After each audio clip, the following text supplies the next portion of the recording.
CRSP. So I started working for the Central Rural Sanitation Program by constructing toilets in the rural areas. Then between Rajiv Gandhi to Prime Minister Modi now, I have come across 9 Prime Minister's flagship sanitation program. In all the 9 Prime Minister's program, I have associated myself and created role model villages in every of the one. That time it was Central Rural Sanitation Program. Then Narasimha Rao came, he made it as a TSC, Total Sanitation Campaign. Then Vajpayee came, he made it as a Nirmal Bharat Abhiyan. When Prime Minister Modi came, he made it as a Swachh Bharat Mission program.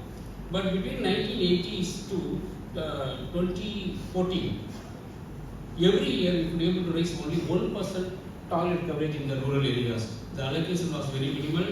People are not willing to construct toilets, and the constructed toilets were also not under usage and maintenance by the communities because of the inferior qualities or some standard engineering design problems.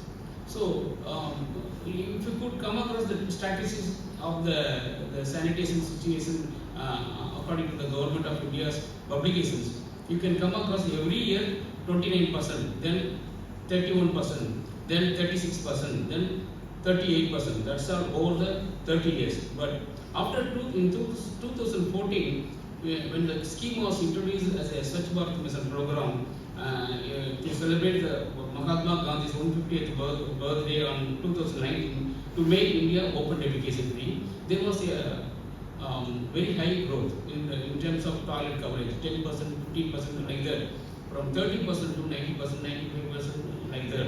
Still, there are problems in the rural areas where toilets is the need of the people.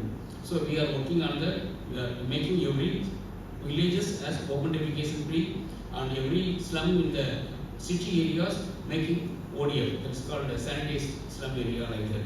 So that is the way we have started working. I have come across many students in the school study.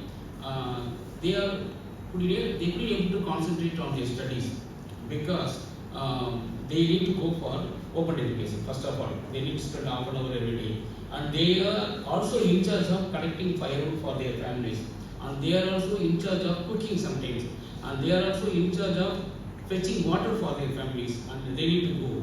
And even for a 5th standard studying girl student, taking a pot of water, 15 kilo, more than 10 kg of water, 2 or 3 pots of water from the hand pumps to his household.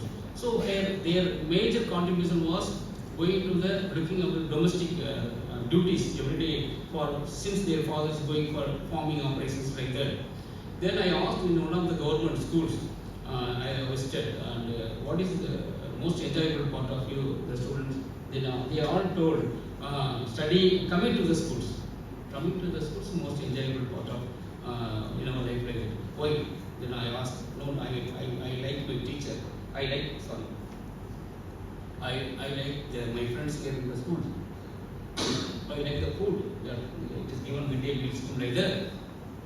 So then I asked, what are the other works you are doing after you went from the school, returned from the school? They told all these things: collecting firewood, grazing of animals, looking after their younger ones, feeding their younger ones, cleaning their households, sometimes washing the clothes like that. So, which is the most difficult part of in your life? It was a primary school. I have asked all these questions. They mentioned fetching water because getting a water, one pot of water is more than 10 kg weight, and they need to go to another corner of their village, and after making the hand pumps operation, then they need to bring water. So that was the most touching point for us. Children should be taught, children should be given water and sanitation facilities. In that way, we started working among the school children by providing hygiene for the school kids.